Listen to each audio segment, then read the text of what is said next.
Welcome to Shri शिक्षा। जैसा कि हम लोग देख रहे हैं 11th क्लास का फिजिक्स का क्लियर, आज ये चैप्टर कंप्लीट होने वाला है। तो उसी के बेस पे हम लोग देखते हैं जड़त्वीय निर्देश फ्रेम तंत्र। ठीक है, जड़त्वीय निर्देश तंत्र क्या होता है, इस चीज़ को हम लोग देखते हैं। वह निर्देश तंत्र जिनमें न्यूटन के गति के नियम का पूर्णतः लागू होता है। जड़त्वीय निर्देश तंत्र का न्यूटन भाई साहब का आप तो जानते हैं, पूरे भौतिकी जगत में पूरा वही छाया है, वही सुविख्यात प्रख्यात कवि है क्लियर। जैसे कि अभी छत्तीसगढ़ में भूपेश बघेल जिस तरीके से छाया, हर बच्चा उसको जान रहा है भाई, कक्का के नाम से प्रसिद्ध हो गए। उसी प्रकार से जो न्यूटन भाई साहब है वो पूरा भौतिक शास्त्र में पूरा प्रसिद्ध व्यक्ति है। तो वह निर्देश तंत्र जिनमें न्यूटन की गति का नियम F = m/a पूर्णतः लागू होता है, वह जड़त्वीय निर्देश तंत्र कहलाता है। यह आपका जड़त्वीय निर्देश तंत्र, जहां पर न्यूटन की गति के जो गति के नियम वो लागू होता है, वह जड़त्वीय निर्देश तंत्र कहलाता है। आपको बस इतना याद रखना है और ज्यादा कुछ याद रखना नहीं है। अजड़त्वीय निर्देश तंत्र, अजड़त्वीय निर्देश तंत्र किसको बोलते हैं? तो अजड़त्वीय निर्देश तंत्र वे निर्देश तंत्र जिनमें न्यूटन की गति का नियम F = ma पूर्णतः लागू नहीं होते हैं भाई, उसको अजड़त्वीय निर्देश तंत्र कहते हैं। जहां पर F = m/a ये इसका नियम लागू नहीं होता, उसको हम लोग बोलते हैं अजड़त्वीय निर्देश तंत्र। जिसमें लागू होता है जड़त्वीय निर्देश तंत्र, जिसमें लागू नहीं होता अजड़त्वीय निर्देश तंत्र कहते हैं। निर्देश तंत्र में यहाँ पर देखते हैं, देखिए निर्देश तंत्र के अंतराल में हम लोग देखते हैं, इसके अंतर्गत जड़त्वीय निर्देश तंत्र, अजड़त्वीय निर्देश तंत्र आता है। जिसमें न्यूटन का ये नियम लागू होता है वो जड़त्वीय निर्देश तंत्र कहलाता है, जिसमें लागू नहीं होता अजड़त्वीय निर्देश तंत्र कहलाता है। जड़त्वीय निर्देश तंत्र के अंतर्गत स्थिर निर्देश तंत्र कहलाता है, और एक समान वेग से गतिशील निर्देश तंत्र इसके अंतर्गत आता है। जबकि अजड़त्वीय निर्देश तंत्र के अंतर्गत एक समान त्वरण से गतिशील निर्देश तंत्र, एक समान कोणीय वेग से घूर्णित निर्देश तंत्र आते हैं। इसके बारे में हम लोग डिटेलाइज से आगे कवर अप करेंगे। चलिए, किसी पिंड का लिफ्ट में भार यदि वस्तु विरामावस्था में एक ही जगह पर टिका हो, एक ही जगह पर खड़ा हो, तो यदि माना कि m द्रव्यमान का कोई व्यक्ति तौलन वाली मशीन पर, विंग मशीन पर, वेट मशीन पर खड़ी है, ठीक है, अतः व्यक्ति पर गुरुत्व बल mg नीचे की ओर कार्य करता है। अब यदि व्यक्ति का भार w हो तो वह मशीन पर w नीचे की दिशा में आरोपित लग करेगा, जिससे कि गति के तृतीय नियम के अनुसार कोई भी व्यक्ति पर प्रतिक्रिया बल r के ऊपर की दिशा में लगता है। तब हम लोग जानते हैं, क्या जानते हैं भाई? F = होता है mg - r, जबकि F = होता है ma। क्लियर? तो चलिए इसका वैल्यू को यहाँ पर पुट करते हैं, तब यहाँ पर क्या हो जाएगा? ma = हो जाएगा mg - r, जबकि इसका वैल्यू होता है आपका जार। तो यहाँ पर हो जाएगा ma का वैल्यू हो जाएगा 0, तो यहाँ पर हो जाएगा mg - r। यहाँ पर पक्षांतर करेंगे प्लस माइनस में, माइनस प्लस में, मल्टीप्लाई डिवाइड मल्टीप्लाई, तो r = हो जाएगा mg। यही r आपका वर्क के बराबर होता है, तो w = हो जाएगा mg भाई। यही पिंड पर किसी लिफ्ट में भार होता है, जैसे जैसे आप ऊपर की तरफ जाते हैं नीचे की तरफ जाते हैं। चलिए इसके सेकंड स्थिति के बारे में डिस्कस करते हैं। यदि व्यक्ति लिफ्ट के अंदर खड़ा होता है तो a त्वरण से वह ऊपर की ओर जाता है, तब वहां पर जो F का वैल्यू होता है mg - r, जहां पर F = होता है -ma, क्योंकि वह ऊपर की तरफ जा रहा है, नेगेटिविटी नीचे की तरफ आता है पॉजिटिविटी। तब यहां पर हो जाएगा -ma = हो जाएगा mg - r। तब यहां से r का वैल्यू निकालते हैं भाई, तो कितना हो जाएगा? r = हो जाएगा mg + ma, दोनों से m गायब हो जाएगा भाई, कॉमा आ जाएगा तो g + a हो जाएगा। क्लियर? ये रहेगा आपका सेकेंड स्थिति के लिए। थर्ड स्थिति की बात करें, यदि व्यक्ति युक्त लिफ्ट ए से त्वरण नीचे की आ रहा है, लिफ्ट में आप लोग चढ़े हुए ऊपर जाने का नीचे जाने के बेस पे, तो यहां पर जो F होता है भाई साहब वो होता है mg - r, जबकि F = यहां पर ma त्वरण जो एक्सेलरेशन होता है, द्रव्यमान दोनों इक्वल होते हैं। तब इस डेट पे हम लोग बता सकते हैं कि ma = mg - r, तो r = हो जाएगा mg - ma, तब m कॉमा आ जाएगा भाई, g - a हो जाएगा। ये रहेगा सेकेंड थर्ड स्थिति के लिए आंसर, जहां पर लिफ्ट नीचे की ओर त्वरित हो रहा है तो व्यक्ति अपना भार घटता और प्रतीत करता है। जैसे जैसे आप लिफ्ट से नीचे की ओर आओगे तो आपका वेट जितना है उससे थोड़ा कम प्रतीत होता है, जैसे जैसे ऊपर जाओगे तो वेट बढ़ने लगता है आप लोगों का। इस चीज को आप लोग गौर करना जब भी लिफ्ट में यूज करते हैं तो। क्लियर? चलिए आगे देखते हैं हम लोग। एक समान वृत्तीय गति, यूनिफॉर्म सर्कुलर मोशन देखते हैं। जब कोई कण एक निश्चित बिंदु को लेकर के, जब कोई कण होता है भाई, जब कोई कण एक निश्चित बिंदु को केंद्र मान करके, जब कोई कण एक निश्चित बिंदु को केंद्र मान करके उसके चारों ओर एक वृत्तीय पथ पर अचर बल से चलता है, तो उसकी गति एक समान वृत्तीय गति कहलाती है। यह भी समतल गति का एक उदाहरण है। यह गति एक ऐसे त्वरण के अंतर्गत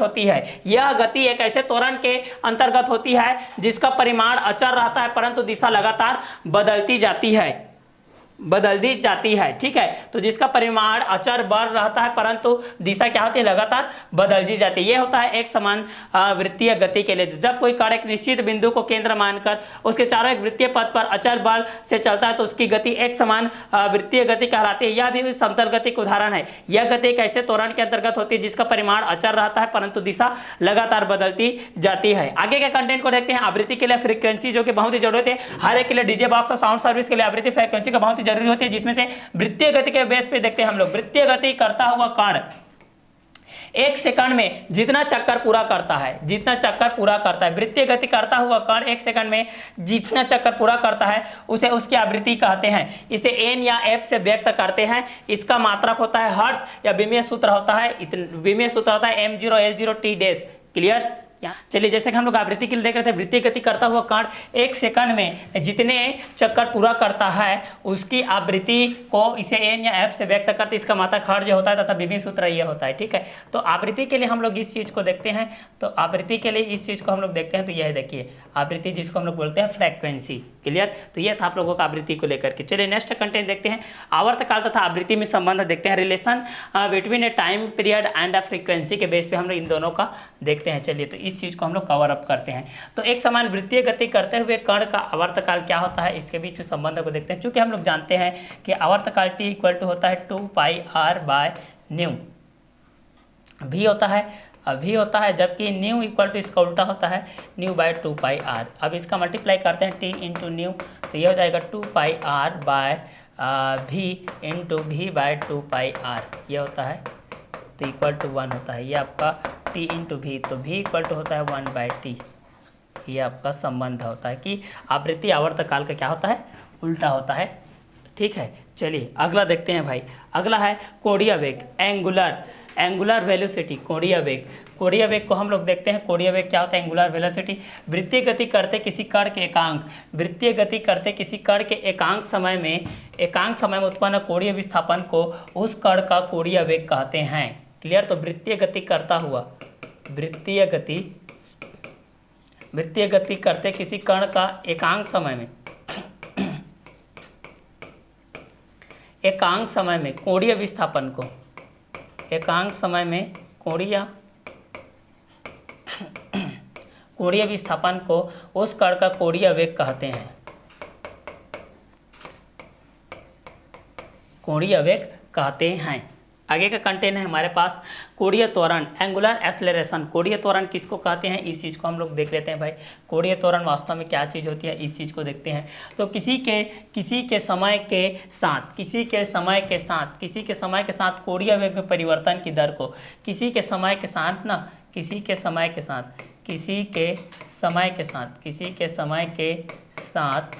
साथ कोणीय वेग में परिवर्तन की दर, कोणीय वेग में परिवर्तन की दर को कण का कोणीय त्वरण कहते हैं। कण का क्या बोलते हैं, कोणीय त्वरण कहते हैं, एंगुलर एक्सेलरेशन कहते हैं। कोणीय वेग और रेखीय वेग में संबंध को देखते हैं। जैसे कि आप लोग चित्र के बेस पे इस तरीके से देख सकते हैं, जहाँ पर आप लोग इस तरीके से देख सकते हैं भाई, इस तरीके से आप लोग देख सकते हैं इस चीज़ को कि चित्र के बेस पे आप लोग देख के अनुसार माना आर त्रिज्या के एक वृत्तीय मार्ग में कोई कण ओमेगा कोणीय वेग से चक्कर लगा रहा है, तब कण की प्रारंभिक स्थिति P है। तब कण की प्रारंभिक स्थिति क्या है, P है, तथा T एवं T प्लस डेल्टी समय में कण की स्थिति क्रमशः P एवं Q हो जाती है। तब इस समय अंतराल डेल्टी में कण का रेखीय विस्थापन डेल S हो तथा कोणीय विस्थापन डेल थीटा हो, तब कण का रेखीय वेग हम लोग जानते हैं क्या होता है, v इक्वल टू होता है del S by del T, और दूसरा होता है omega equal to del theta by del T होता है। जबकि कोण बराबर होता है चाप बटे त्रिज्या, तो डेल थीटा बराबर क्या होता है, डेल एस बटे डेल आर। तो यहाँ पर ओमेगा इक्वल टू कितना हो जाएगा, डेल एस बटे आर डेल टी, और डेल एस बटे डेल टी कितना होता है, ओमेगा इक्वल टू कितना हो जाएगा, वी बाय आर हो जाएगा। इसलिए v इक्वल टू हो जाएगा ओमेगा आर। ये रहेगा आपका अभिष्ट संबंध जब कोणीय वेग और रेखीय वेग में संबंध के बेस पे हम लोग देखेंगे तो। क्लियर। वृत्तीय गति में त्वरण के लिए व्यंजक के लिए भी हम इस चीज़ को देखते हैं। तो वृत्तीय गति के त्वरण के लिए व्यंजक के लिए हम लोग इस चीज़ को देखते हैं। तो यहाँ पर हमारे पास क्या आता है, चूँकि हम लोग जानते हैं डेल v परिणामी तीव्रता होता है v2 minus v1 equal to ये आर एस के बेस पे हो जाएगा। अगला हम लोग जानते हैं कि डेल थीटा बराबर चाप बटे कोण बराबर चाप बटे त्रिज्या से डेल भी बाय V1 का मान होता है इक्वल टू डेल भी बाय ये भी हो जाता है। इसको मान लेते हैं समीकरण नंबर 1। और ओमेगा इक्वल टू होता है भाई डेल थीटा बाय डेल भी डेल टी, तो यहाँ पर ये डेल थीटा तो डेल भी बटे भी डेल टी हो जाएगा। ओमेगा इक्वल टू ये रहेगा आपका वृत्तीय गति में त्वरण के बेस पर आप लोगों के लिए व्यंजक के रूप में ये चीज़ रहेगा। चलिए आगे के कंटेंट को देखते हैं। अभिकेंद्र बल सेंट्रीपेटल फोर्स, अभिकेंद्र बल मोस्ट इंपॉर्टेंट क्वेश्चन है, इस अभिकेंद्र बल को अक्सर पूछता है। तो चलिए देखते हैं। जब कोई कण एक समान चाल से किसी वृत्तीय पथ पर जब कोई कण एक समान चाल से किसी वृत्तीय पथ पर गति करता है तो उस पर त्रिज्यीय दिशा में केंद्र की ओर केंद्र की ओर एक त्वरण कार्य करता है जिसे अभिकेंद्र बल कहते हैं, जिसे अभिकेंद्र त्वरण कहते हैं। क्लियर। तो जब कोई कण एक समान चाल से किसी वृत्तीय पथ पर गति करता है तो उस पर त्रिज्यीय दिशा में केंद्र की ओर एक त्वरण कार्य करता है जिसे अभिकेंद्र त्वरण कहते हैं। न्यूटन के गति के नियम के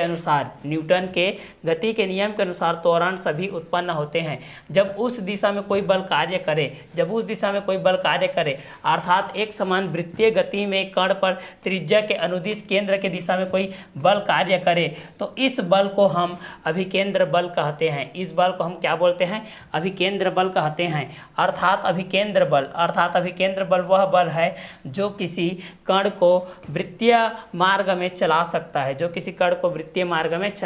है। इस बल की दिशा सदैव वृत्तीय मार्ग के केंद्र की ओर होती है। तो चलिए इस चीज़ को हम लोग यहाँ देखते हैं। तो चूंकि हम जानते हैं ए इक्वल टू कितना होता है वी स्क्वायर बाय आर और एफ इक्वल टू क्या होता है एम इंटू ए, तब यहाँ पे एफ इक्वल टू क्या हो जाएगा M into V square by R हो जाएगा। क्लियर। जबकि हम लोग जानते हैं भी इक्वल टू क्या होता है ओमेगा आर, तो यहाँ पर कितना हो जाएगा एफ इक्वल टू हो जाएगा आपका एम इंटू ओमेगा आर का स्क्वायर बाय आर हो जाएगा। तब एफ का वैल्यू हो जाएगा एम इंटू ओमेगा आर हो जाएगा, इतना हो जाएगा ये रहेगा क्योंकि एक आर से आपका कट जाएगा। तो ये रहेगा आपका अभिकेंद्र बल के लिए गणना, जिसके लिए अभिष्ट व्यंजक के तौर पर ये चीज़ रहेगा। अब केंद्र शोषक के तरीके से हम लोग इस तंत्र को देखते हैं। तो इस यंत्र का उपयोग लॉन्ड्रियों में कपड़ा, अब केंद्र शोषक मतलब शोषित करने के लिए, इस यंत्र का उपयोग लॉन्ड्रियों में कपड़ा सुखाने के लिए किया जाता है। इसमें एक छिद्रयुक्त बेलन होता है, होगा। आप लॉन्ड्री में जाना तो देख सकते हैं इसको, जिसमें गीले कपड़े को रख कर तेजी से घुमाया जाता है। कपड़े बेलन की दीवार से टकराते हैं जिससे प्रतिक्रिया के फलस्वरूप उन्हें अभिकेंद्र बल प्राप्त हो जाता है। किंतु छिद्रों के कारण पानी के बूंदों को अभिकेंद्र बल प्राप्त नहीं होता है, अतः जड़त्व के कारण पानी के बूंदे कपड़े के बाहर निकलकर दूर चली जाती है। इसको आप लोग लॉन्ड्री में जाकर के देखोगे, जहाँ पर आप लोग इस्त्री वगैरह कराने के लिए देते हैं, कपड़ा धुलाई करने के लिए देते हैं, वहाँ पर हो जाएगा। क्लियर। आगे का कंटेंट जो हमारा है, जब किसी चक्करदार झूले को तेजी से घुमाया जाता है तो लकड़ी के घोड़े, हाथी, ऊंट आदि जिन पर बच्चे बैठते हैं वृत्तीय गति करते हुए झूले से दूर हट जाते हैं। इसका कारण यह है कि इन्हें वृत्तीय गति करने के लिए अभिकेंद्र बल की आवश्यकता होती है, अतः ये ऐसे पथ में वृत्तीय गति करते हैं जहां उन्हें यह आवश्यक अभिकेंद्र बल प्राप्त हो सके। तो जाहिर सी बात है भाई कि जब कोई किसी चक्करदार झूले में झूलेगा, तेजी से उसको घुमाएगा, तो लकड़ी के घोड़े, हाथी, ऊंट आदि जिन पर बच्चे बैठे रहते हैं वृत्तीय गति के कारण झूले से दूर हटते जाते हैं। इस तरीके से दूर हटते जाते हैं। क्लियर। आगे का कंटेंट को देखते हैं हम लोग। आगे है परमाणु में इलेक्ट्रॉन की गति किस तरीके से होती है। जैसे कि आप लोग परमाणु को इस तरीके से देखे होंगे, ठीक है। परमाणु जो अणु होते हैं वो छोटे छोटे परमाणु से मिल करके बने होते हैं इस तरीके से। यहाँ पर नाभिक होता है भाई, इसको हम लोग नाभिक बोलते हैं। क्या बोलते हैं? ये नाभिक है। अगर इस नाभिक में दो कण होते हैं, जिसको जूम करके देखेंगे तो आपका प्रोटॉन आता है, प्रोटॉन जो कि पॉजिटिव चार्ज होता है, न्यूट्रॉन जो कि अनावेशित रहता है, अनावेशित रहता है। इसके चारों तरफ चक्का कौन लगाता है भाई? इलेक्ट्रॉन। इसके चारों तरफ चक्का लगाता है भाई आपका इलेक्ट्रॉन, जो कि ऋण आवेशित रहता है।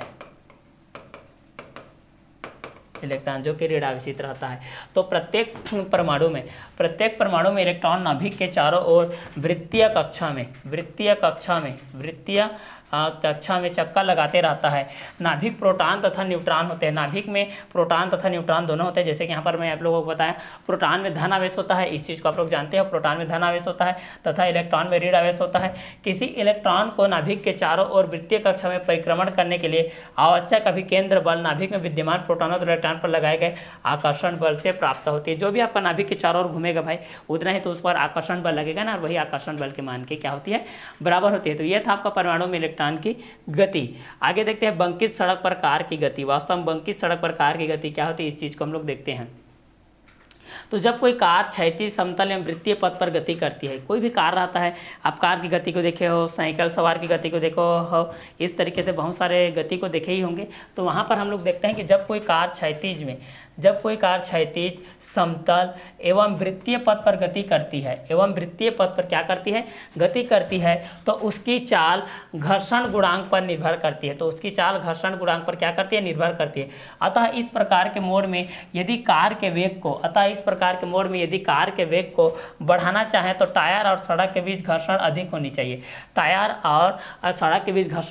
अधिक होनी चाहिए। ऐसा करने से टायर जल्दी खराब हो जाता है तथा वह वाहन बिलाने में ईंधन खर्च बढ़ जाता है। अतः इस कठिनाई से बचने के लिए मोड़ पर सड़क को थोड़ा सा ढलान युक्त बनाया जाता है, ताकि सड़क का बाहरी भाग अंदर वाले भाग की तुलना में थोड़ा ऊपर उठा रहता है। इस प्रकार की सड़क को बंकित सड़क कहते हैं। इस तरीके से रहता है, देखना ये टर्निंग इस तरीके से रहता है भाई, इस तरीके से रहता है भाई, इस तरीके से रहता है ये टर्निंग, इसलिए बंकित सड़क बोलते हैं। तो इसके लिए चलिए हम लोग व्यंजक को व्युत्पन्न करते हैं। तो इसके लिए व्यंजक क्या आता है, इस चीज़ को हम लोग 1 बाय 1 करके देखते जाते हैं। तो जब कोई कार समतल एवं वृत्तीय गति पर गति करता है, फिर से रिपीट करते हैं इसको, जब कोई कार क्षैतिज समतल तथा वृत्तीय पथ पर गति करता है तो उसकी चाल घर्षण गुणांक पर निर्भर करती है। अतः इस प्रकार के मोड में यदि कार के वेग को बढ़ाना चाहे तो टायर और सड़क के बीच घर्षण अधिक होनी चाहिए। ऐसा करने से टायर जल्दी खराब हो जाते हैं तथा वाहन बिलाने में ईंधन खर्च बढ़ जाता है। अतः इस कठिनाई से बचने के लिए मोड पर सड़क को थोड़ा सा ढलान युक्त बनाया जाता है।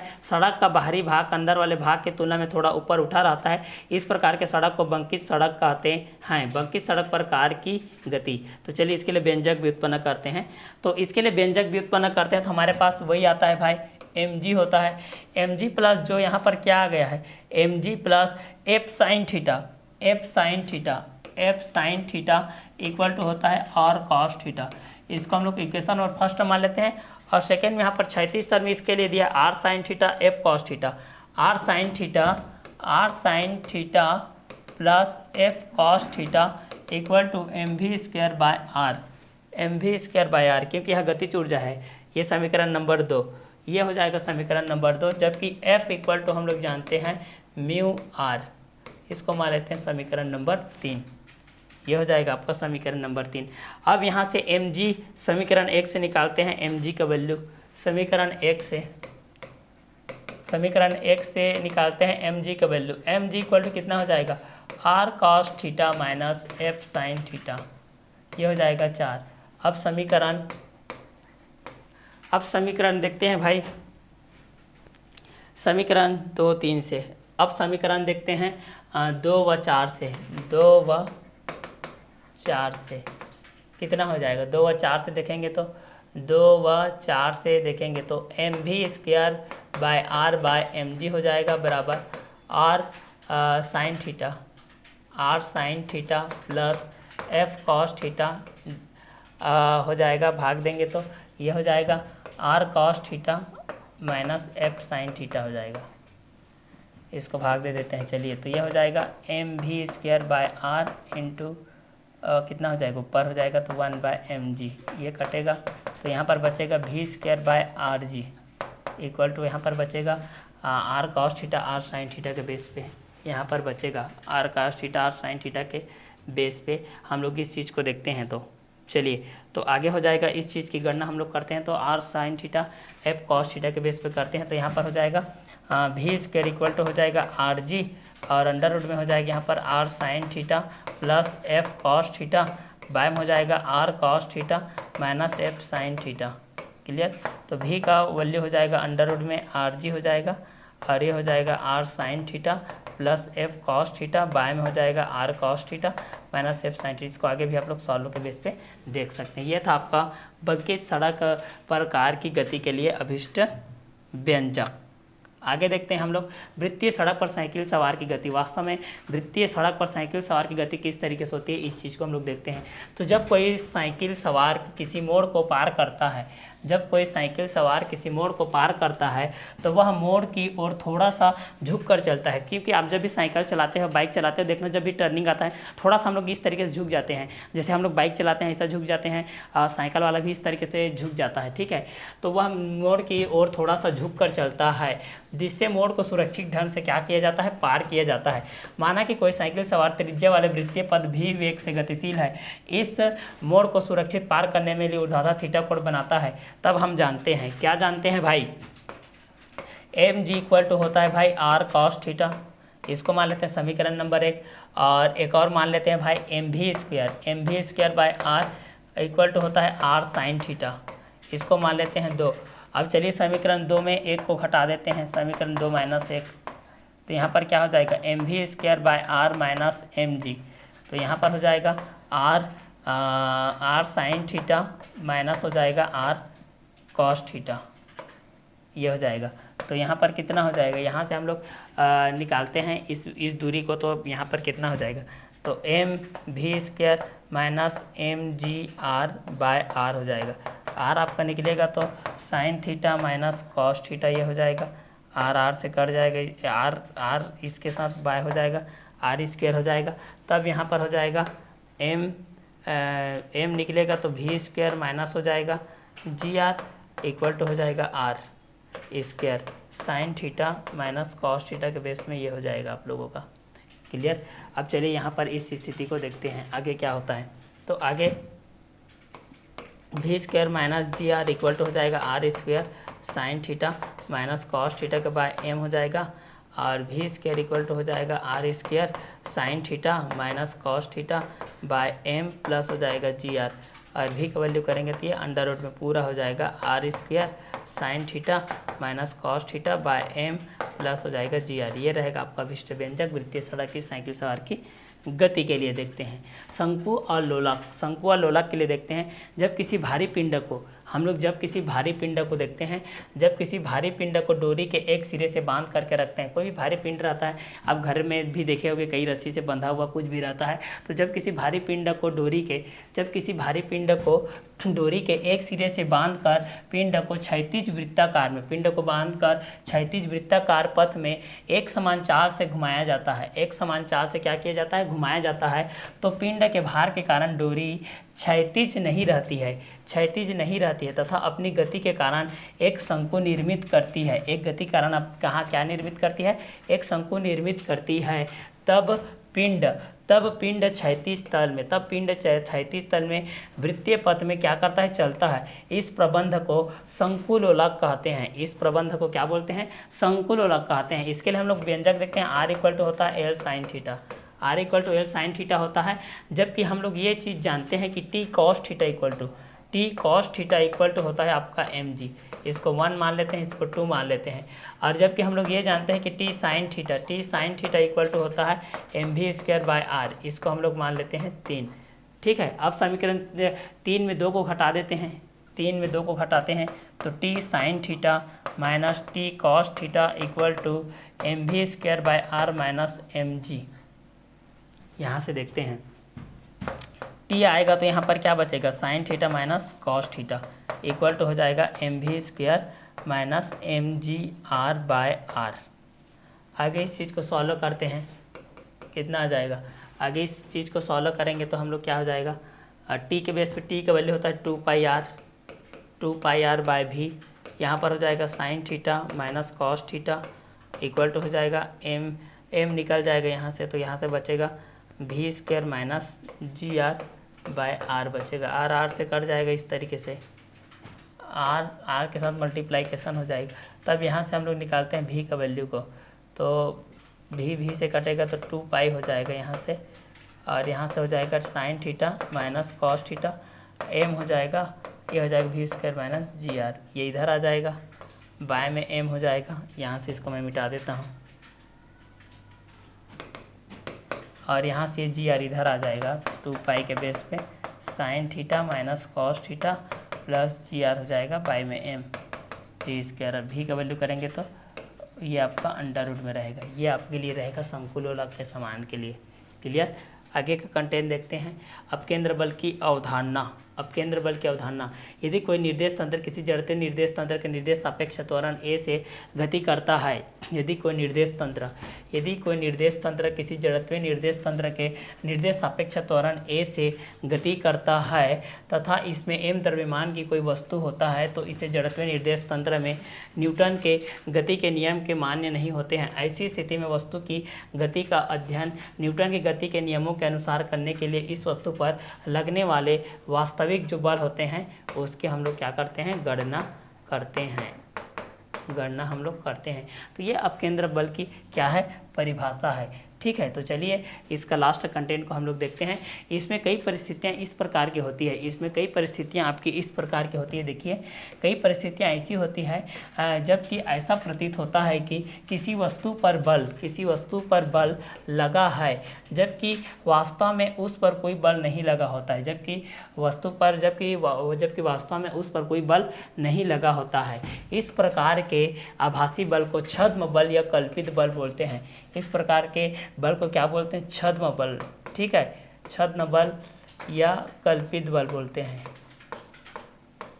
या कल्पित बल कहते हैं। ठीक है, इतने में ये आप लोगों का चैप्टर फिनिश है। नेक्स्ट वीडियो लेक्चर में हम लोग देखेंगे, नेक्स्ट चैप्टर के साथ मिलते हैं, कार्य, ऊर्जा एवं शक्ति के साथ। तो चलिए आज का क्लास हम लोग यही करते हैं, तब तक के लिए अलविदा। Okay, bye, have a nice day.